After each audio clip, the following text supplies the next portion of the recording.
Dalam Bapa, Putra, dan Roh Kudus. Amin. Allah yang penuh kasih, kami aturkan puji syukur kepadamu atas rahmat dan kasih-Mu yang melimpah. Engkau mengingatkan kami bahwa segala aktivitas kami, terutama aktivitas rohani,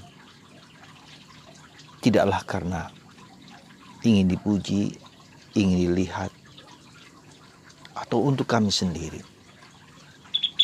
Semoga kami memuji Engkau dengan tulus, tanpa pamrih, dalam ketersembunyian. Berkatilah kami selalu ya Bapa, demi Kristus Tuhan dan pengantara kami. Amin. Saudaraku yang terkasih dalam Kristus, dalam setiap agama ada 3 unsur penting yang harus dijalankan oleh setiap orang, yaitu doa, sedekah, dan puasa. Doa adalah relasi vertikal kita dengan yang di atas. Dan sedekah adalah relasi horizontal kita kepada sesama. Dan di tengahnya, pertemuan antara vertikal dan horizontal, kita harus berpuasa. Jadi saudaraku terkasih dalam Kristus, semua agama, siapapun juga, ketiga unsur ini harus dijalankan. Tetapi ada satu hal yang perlu kita perhatikan adalah motivasi. Apa motivasi kita ketika kita berdoa? Apa motivasi kita ketika kita membagikan sedekah kepada orang lain? Dan apa motivasi kita dalam menjalankan puasa?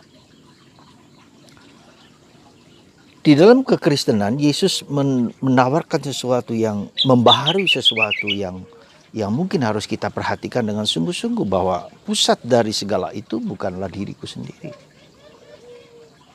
Ketika saya berdoa, pertama-tama kita memuji Tuhan, bahwa kita meminta sesuatu itu adalah akibat dari permohonan kita kepada Tuhan. Kita memberi sesuatu kepada orang lain untuk orang lain tanpa pamrih, dibalas atau tidak dibalas gak peduli. Kita berpuasa supaya kita menemukan Tuhan yang tersembunyi itu. Jadi motivasi tanpa pamrih ini, tanpa pujian, tanpa penghargaan bahkan, karena apa? Karena pemahaman kita tentang Allah itu. Allah itu sebetulnya tidak butuh pujian, tidak butuh penghormatan, tidak pernah. Dari dirinya sendiri sudah penuh. Ya. Tapi itulah yang harus kita jalankan, bahwa kita harus melakukan sesuatu demi Dia. Bukan self gratification, tapi God's gratification. Jadi pengosongan diri itu menjadi salah satu syarat penting dan syarat sentral. Dan kalau boleh dikatakan, itulah menjadi puritas cordis, kemurnian hati, ketulusan. Tidak untuk diriku sendiri ya Tuhan, bukan aku ya Tuhan, bukan aku. Ya, tapi Engkaulah. Dan saudaraku terkasih, inilah motivasi yang harus mendasari dalam tindakan-tindakan kita, dalam kehidupan rohani kita. Maka kita ingat akan Santa Teresa dari Kanak Yesus. Dia melakukan segala sesuatu, hal-hal yang sederhana, yang kecil, menyapu, mencuci piring, mencuci pakaian. Ya. Tidak dengan tidak dengan gegap gempita, tersembunyi. Ya. Dan ketika dia menulis Story of a Soul, kisah tentang bagaimana Tuhan membentuk dia, ya, itu bukan untuk dirinya sendiri, untuk mengagungkan dirinya sendiri, tapi untuk melihat bagaimana Tuhan bekerja di dalam dirinya. Nah, ini ya saudaraku yang terkasih dalam Kristus. Dengan begitu kita menjadi mengerti Tuhan kita itu Tuhan yang seperti apa. Ya. Tuhan yang tidak mengagungkan, dalam tanda petik, tidak mengagungkan diri, tetapi kita yang akan mengagungkan Dia. Dia tersembunyi. Dan ini sungguh-sungguh harus kita perhatikan, Tuhan itu tersembunyi.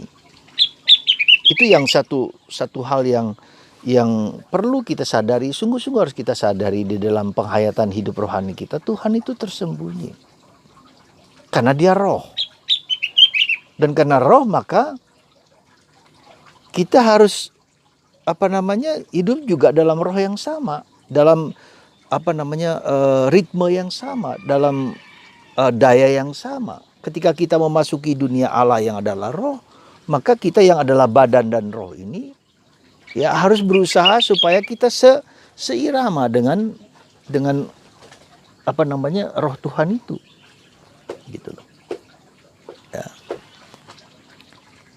Jadi itu yang harus menjadi titik perjuangan pergulatan kita di dalam hidup rohani kita, yaitu memperhatikan aspek roh dalam tubuh kita dan aspek batinia dalam diri kita. Ya, bukan yang luar, bukan yang eksternal. Meskipun kita tahu yang eksternal itu bukan tidak penting, perlu juga, tetap perlu. Karena itu Allah menjadi manusia. Ya, Allah menjadi manusia dalam diri Yesus, Allah menjadi manusia dalam diri Yesus lewat sabda Allah itu menjelma menjadi manusia, dan itu Yesus Kristus. Maka Yesus bersabda. Yesus mengatakan, mengungkapkan siapa Allah Bapa yang sesungguhnya. Maka di situ ada dua hal penting, adalah bahwa pribadi Yesus untuk sampai kepada Bapa kita harus lewat pribadi Yesus. Dan Yesus mengungkapkan itu di dalam kitab suci, dalam kitab Injil. Ya, tetapi tidak hanya dalam pengungkapan Yesus itu terungkap sebagian dari dalam Injil. Kita mengenal Yesus dalam Injil, tapi kita juga harus melakukan kontak pribadi dengan Yesus. Ya. Suatu relasi personal dengan Yesus.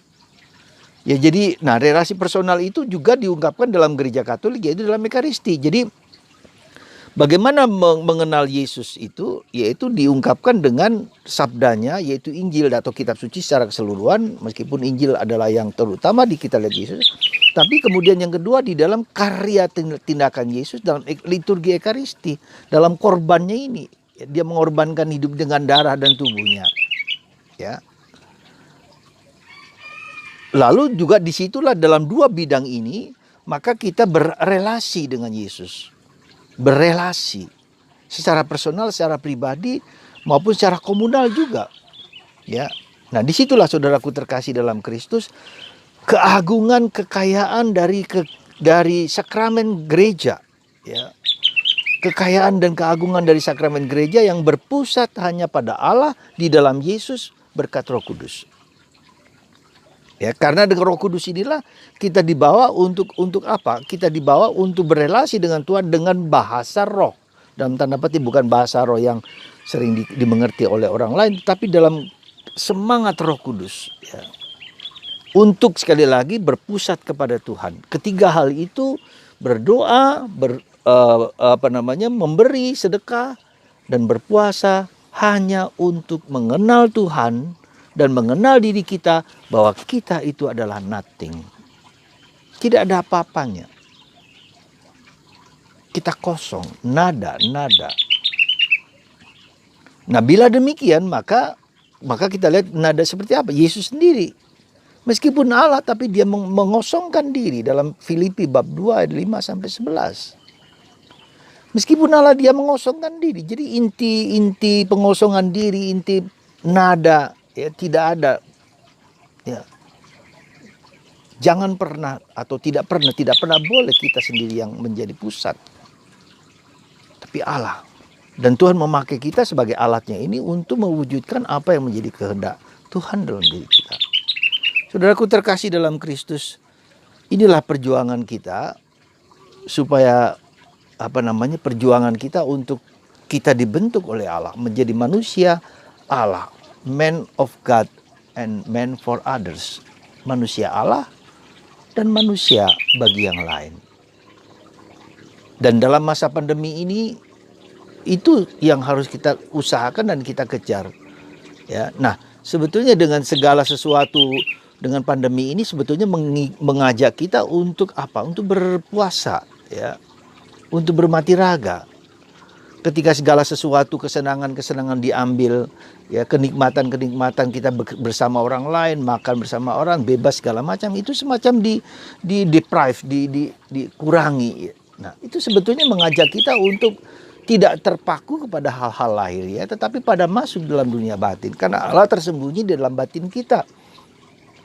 Dan itulah karya Tuhan yang begitu agung besar itu hanya karena Dia ingin tinggal di dalam hati kita yang berdosa ini.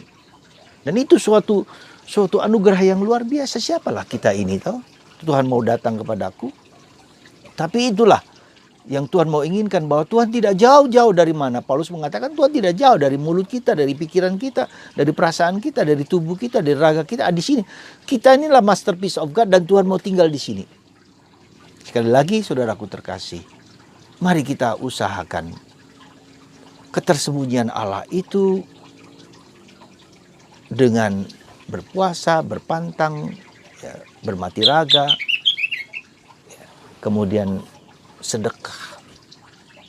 Dan bagaimana masuk ke dalam dunia misteri Allah yang tersembunyi itu. Saya hanya mengatakan dua hal. Hening, sunyi, dan mohon Roh Kudus. Sekali lagi, hening, sunyi, mohon Roh Kudus. Saya berulang-ulang mengatakan kepada Anda, mulailah rapalkan datanglah Roh Kudus setiap hari, kecuali waktu makan dan tidur. Terus rapalkan, terus datanglah Roh Kudus, datanglah Roh Kudus. Nanti hidup kita akan terbuka dan dibuka oleh Allah.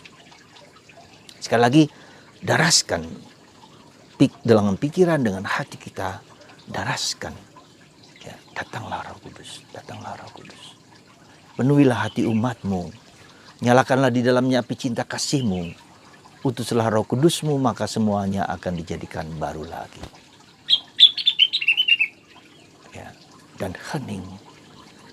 Karena itu kita memasuki dunia batin dan akhirnya kita menjalankan ketiga jalan itu dengan maksud Tuhan, bukan maksudku. Tuhan memberkati Anda semua.